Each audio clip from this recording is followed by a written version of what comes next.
Greetings. In this video session we are going to discuss about the continuation of previous session, that is OSI layer. So what we have discussed in this OSI layer, that is in the previous session, is we discussed what are all the layers available in OSI model and what is the layers are there, right? Starting from physical layer, data link layer, network layer, transport layer, session layer, presentation layer and application layer.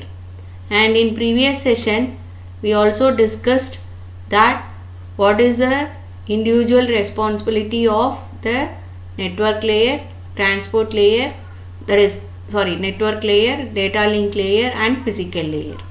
Today we are going to discuss about the fourth layer, which is nothing but the transport layer in a OSI model. Today we are going to discuss this transport layer, then session layer, presentation layer and application layer.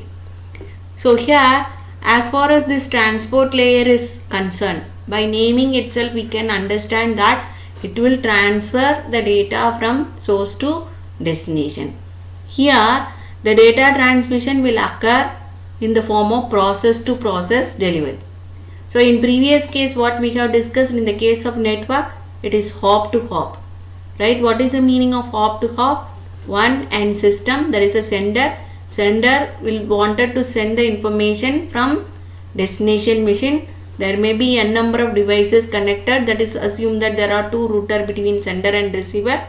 So the information from sender to the first router is considered as one hop. Then first router to second router is considered as another hop, and second router to destination machine is considered as another hop.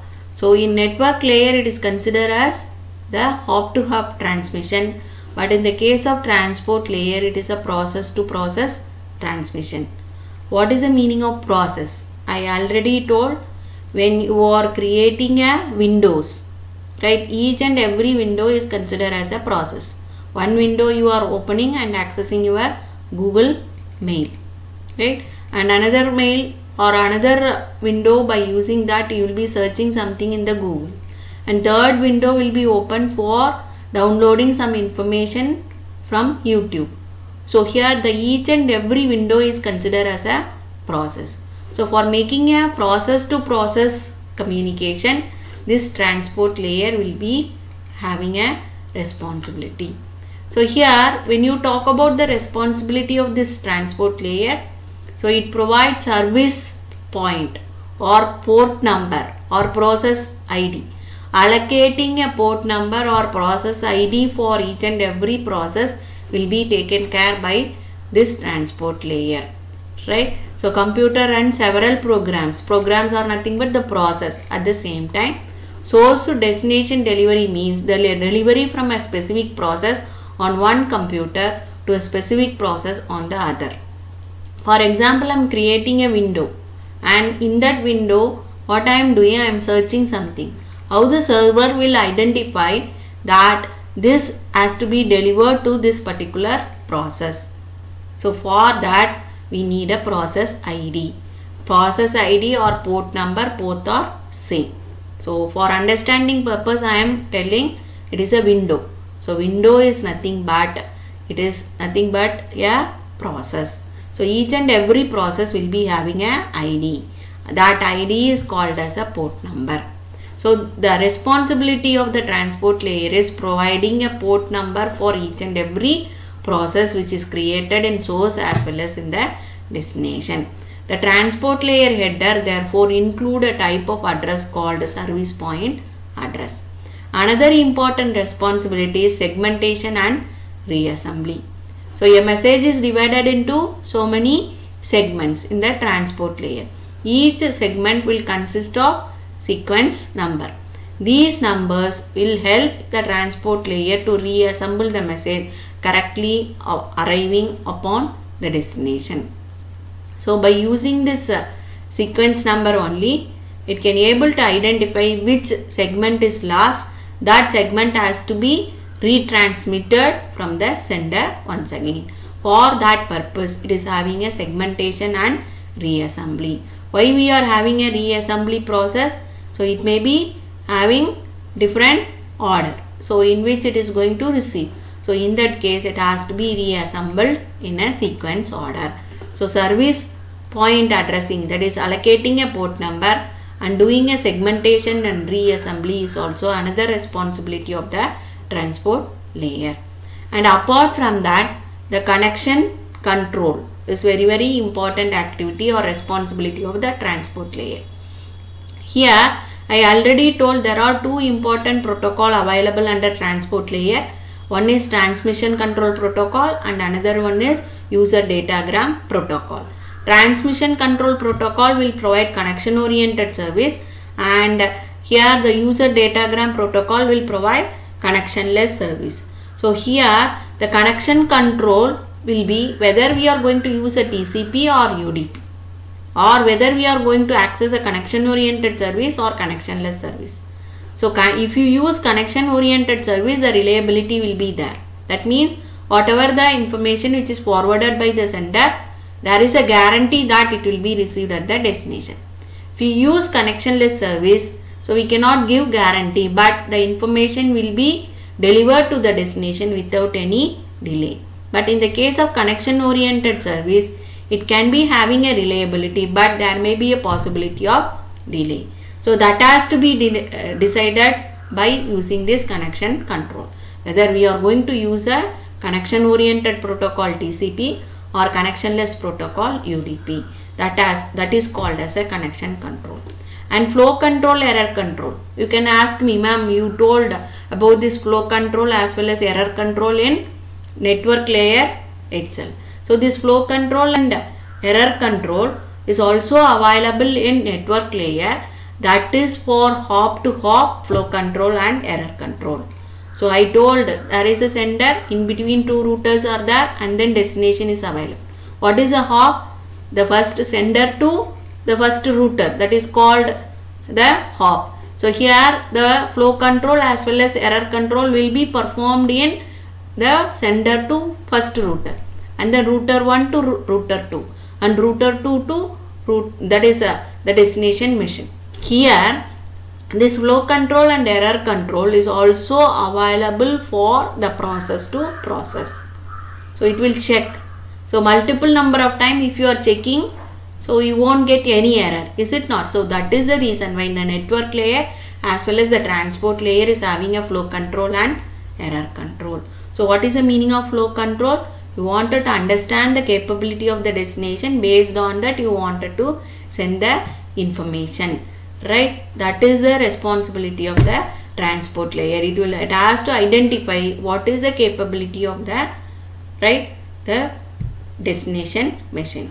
And error control is, if suppose any data is lost, then it has to be retransmitted once again. So you will be identifying, or damaged, the packet is damaged, the information or segment is damaged, that has to be identified once again, it has to be corrected. That is called error detection and error correction. If the packet is damaged, if you are identifying that the particular packet is damaged, then it is called error detection, and you are asking the sender to resend the packet by using a error correction mechanism. So flow control and error control is also available in the transport layer, or the transport layer is responsible of flow control and error control. And here you can see that you will be having a end system. Assume that this is the sender and this is the receiver. You can create multiple number of windows. The windows are nothing but process. So each and every process will be having its own ID. So here we are not focusing the intermediate node. As far as transport layer, won't bother about the routers which is present in the communication medium. It will focus only the host to host. That is the reason why it is not mentioned hop to hop. Hop to hop means it has to focus the intermediate router also. But here this transport layer doesn't bother about hop to hop transmission. That is the responsibility of the network layer. But transport layer will focus only the host to host. Right? So here the end system alone will be taken care, by this transport layer. And we have already discussed the responsibility. What are the responsibility of the transport layer? Providing addressing, segmentation and reassembly, connection control, flow control, as well as error control. The next layer is session layer. So this session layer is also called as a dialog controller. What is the meaning of dialog controller? It will establish a communication and it will maintain the communication until the certain tasks are completed, and it also provides synchronization and interaction between the communicating system. So from the presentation layer, it will receive the data in the form of segments, and these segments are divided into so many number of slices, right? And each and every segment will have a synchronization mechanism. I will tell you why this is needed, right? So this is the way in which the segments are divided into small number of sub segments, and each and every sub segments will have a synchronization mechanism. So here the synchronization mechanism will give, right, confirmation for us that each and every segment is received properly or not. So that is the reason why this session layer is called as a dialog controller. What is the meaning of controller? It is taking a responsibility to establish a communication or dialogue between the system, right? That is the reason why it is called dialog controller. It has to provide a connection establishment until it has to complete the transaction. It has to maintain the connection. Once connection, that is once data is transferred, it has to disconnect the connection. So these are the responsibility of the session layer. So here you can see that dialog control, that is session layer allow two systems to enter into dialogue. Communication between two processes take place in either half duplex or full duplex. That also decided by this dialog controller. For example, if it is a telephone conversation, that is conversation, so it should be in full duplex, because I also talk and the opponent person is also talk. So it should be a full duplex. For example, I am downloading something from the server, then it should be off duplex. So here whether this service need a full duplex service or it is off duplex service, that has to be decided by dialog control, which is available in the layers of which layer is responsible. Session layer is responsible.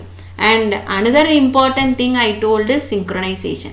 So each and every segment will have a synchronization mechanism. I told why we need this.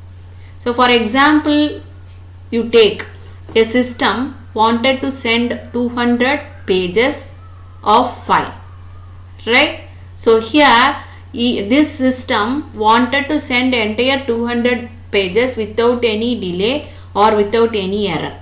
In that case, it will create a checkpoint for every 100 pages. What is the meaning of checkpoints here? So first I am sending a 100 page and then I will check whether that 100 page is received or not. Then only I am going to send a second 100 page. Like that, for every 100 pages it will create a checkpoint. That checkpoint is nothing but this synchronization. So here let us assume that 200 packet. So each 100 packet you are creating a checkpoint. The checkpoint is nothing but synchronization. I am going to send the first 100 packet. I am checking whether the receiver is ready or not. After that I am going to send a 100 packet. And in second checkpoint I am checking whether the receiver is received 100 pages properly or not. And then after that I am going to send the second 100 page. That is a total 200 page I have forwarded. After that I am confirming whether 200 pages is received or not. So in this example, I have wanted to send a 200 pages and every 100 pages I am having a checkpoint. Let us assume that the system is crashed during 523. So while transmitting 523 packet or pages, the system is crashed. Then here see the advantage of synchronization. Here how you have made a checkpoint for every 100 pages, you have created a checkpoint. That is a synchronization mechanism. Up to 500 pages, there is no problem. It is received properly. So another checkpoint, next checkpoint after 500 is 600. So during 523 alone the system crashed. So here you need not send or you need not retransmit 1 to 500 packet again, right, pages again. Only from 501 page onwards you can retransmit. That is the advantage of having synchronization. Can you able to understand? I wanted to send 2000 pages. For every 100 pages I have created a checkpoint, that is nothing but synchronization mechanism. The synchronization mechanism is I am going to verify whether this 100 pages is received by the receiver properly or not. So every 100 pages I am going to check. So here up to 500 page there is no problem. While sending 523rd page, the system is crashed. So if suppose you are not having this checkpoint, what will happen?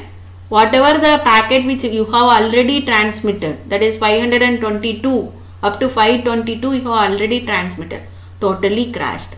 Again you have to start from first onwards. To overcome this problem, we are having a synchronization or checkpoint mechanism in between. So here the problem arises when sending 523rd packet or the page, right? So previously we have made a checkpoint in 500. That means up to 500 pages it is received by the receiver. So starting from 501 onwards we can retransmit. We need not retransmit entire thing. That is the advantage of having synchronization. So here the session layer is not only responsible for dialog control, it is also responsible for synchronization. And here the next layer is presentation layer. So here it is getting a information from application layer and appending a header. So and it will hand over to the session layer. Now we will see what is the responsibility of the presentation layer. So when we discuss about protocol, we discuss there are three things that has to be responsible for the protocol. One is a syntax and another one is a semantics and third one is a timing. Here the syntax represent the format.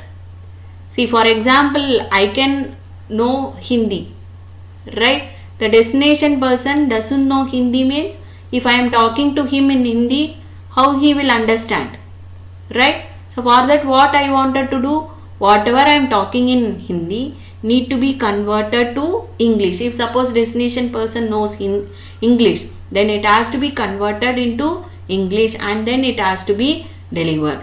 That is called syntax, right? Format in which you wanted to present to the destination user. That will be decided by this presentation layer. So that is nothing but that is called translation, right? So converting from one language to another language or one format to another format is called as a translation. For example, sometimes we are having a word format, we wanted to convert into PDF. That is also called as a translation. The processes in two systems or usually exchange information in the form of characters, string, numbers and so on. Since different computers use different encoding system, the presentation layer is responsible for interoperability between these two different encoding methods. So it provides a translation mechanism to convert one format to another format. At the sender, the presentation layer changes the information from sender dependent format to common format. And it will be received by the receiver, right? So the receiver will convert this common format to the receiver dependent format. So that is called translation and that is the responsibility of the providing the translation facility to the user is the responsibility of the presentation layer. And here apart from that, the presentation layer has to encrypt the information for providing a security. That is, the intruder should not access our data, so that plain text will be converted to ciphertext and the destination end the ciphertext will be converted as a plain text. So for that it uses encryption as decryption mechanism. And another important thing, has to be done by presentation layer is compression. We can send a large volume of data. So the entire information cannot be transmitted through our network. So for example, we are sending audio or video files.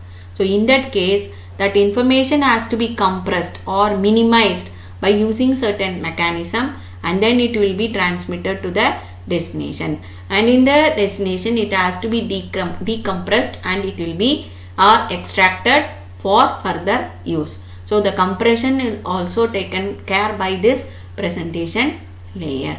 And here the last one is application layer. The end user or the software will interact with this application layer directly. That is the reason why the user, either it may be a human or the user through software, he can access the network by means of application layer. For example, who is accessing the mail? The user is accessing a mail. And here you are having a remote server, remote file access and transfer.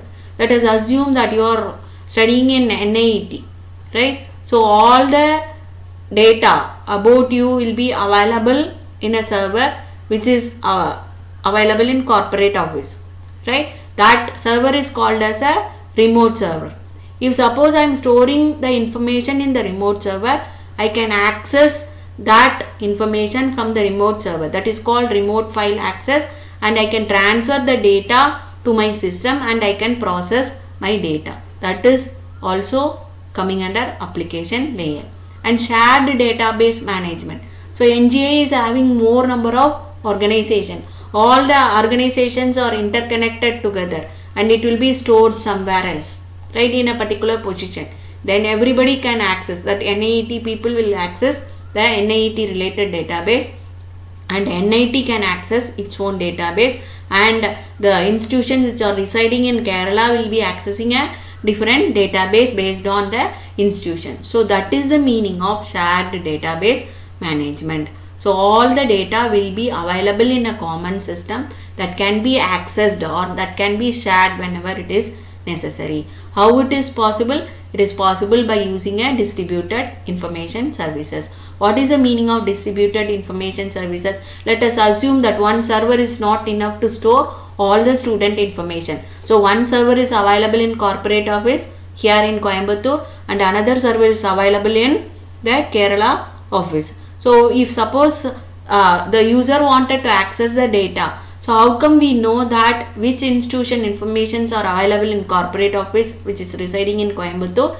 and which informations are available in Kerala server? So that has to be provided by distributed information services. That is also taken care by this application layer. So here your user will be interacting with different application, and here interacting with data, and here each and every data will be having a address, is it not? The directory will be there where you are storing your data, and application layer will interact with the presentation layer.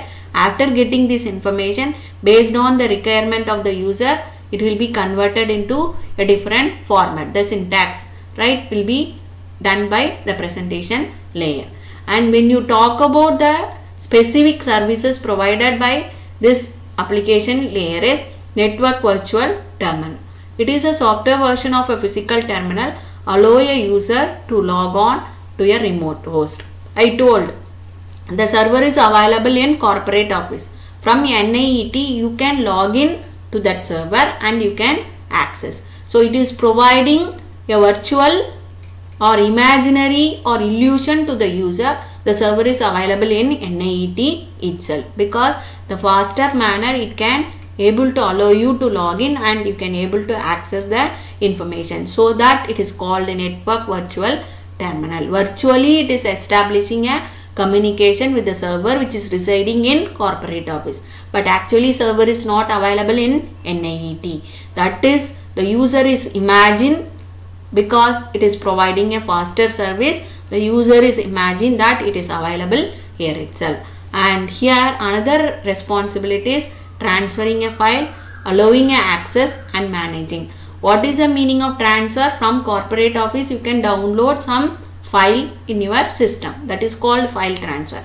Access is nothing but you are he will be having a different access right? If you suppose you are an administrator, you can access the file and also do modification on the file. It will be permitted. If suppose a end user, Navy user is there, here that person doesn't have access permission to modify. Only he can read or only he can view the content which is present in that thing. That will be decided by the management. So here the application layer will be having a responsibility to transfer and given a access right for the file. And you are having a mail services. So this is also coming under application layer. So you will be accessing your email and forwarding and storing your information. And here the application layer will collect your mail. If suppose you are composing a mail, that is you are forwarding a mail, then it has to be presented to the presentation layer. The format will be changed in the presentation layer if it is required, then it will be forwarded. That will not be known to the user. And you will be having a directory services. I already told which information is available in which directory. That has to be provided by this directory services. It provides distributed data sources. So where this data is available, how to access, and in various servers it may be available, so that this directory services will act as a telephone directory. So what is the use of telephone directory? From this telephone directory we can region wise we can identify the telephone number, area wise we can identify the numbers. The same way, which file is available in which server, that information will be provided by this directory services which is available in a application layer. So here these are the layers which is available in OSI model, and we discussed each and every layer and its responsibility. Now we will summarize this layer's activity. So what is the responsibility of, if you remember this one, then automatically you can retrieve the information associated with this layer. So that I have prepared this summary. So the application layer to allow access to a network resource. The user is permitted to access the network. What is the responsibility of presentation layer? It will translate according to the format. If suppose you wanted to provide a security, it can encrypt and also it can able to compress. And what is the responsibility of the session layer? So it has to provide a dialog controller. So it has to establish, manage and terminate the session. And what is the responsibility of the transport layer? It provide process to process synchronization. So it provide a reliable service to process message delivery, and if there is a error in message, it has to provide a error correction mechanism, that is called error recovery. And what is the responsibility of the network layer? It move packet from source to destination for providing internetworking. So internetworking is nothing but connecting of all the routers, switches and end system together. And what is the responsibility of data link layer? It will divide the packets into so many number of frames, and it has to provide hop to hop delivery. So hop to hop delivery is nothing but it has to ensure the packet from the sender has to be received by the router properly or not, and router 1 to router 2 whether it is received properly or not. That is called hop to hop delivery. And what is the last layer, which is nothing but a physical layer? The physical layer will have a direct communication with the destination layer of physical, and here transmit bit over medium. I already told the physical layer will transfer, it will get the analog signal, it will convert into digital signal, that is zeros and ones. It will transfer to the destination with the help of mechanical and electrical specification. So these are the responsibility of each and every layers. And I already told, whenever anybody asking you to tell the layers, tell about the layers, what are all the layers available in OSI model, always you should remember it should be started from physical layer. You should not start from application layer, or you should not start from any in between layer. It should be followed in the same order. You should say that physical, data link, network, transport, session, presentation and application. The same order has to be followed. So in this video session we discussed about the layers which are present in this OSI model and its responsibility and how it is functioning for making a communication between the end system, that is sender to the receiver. Thank you.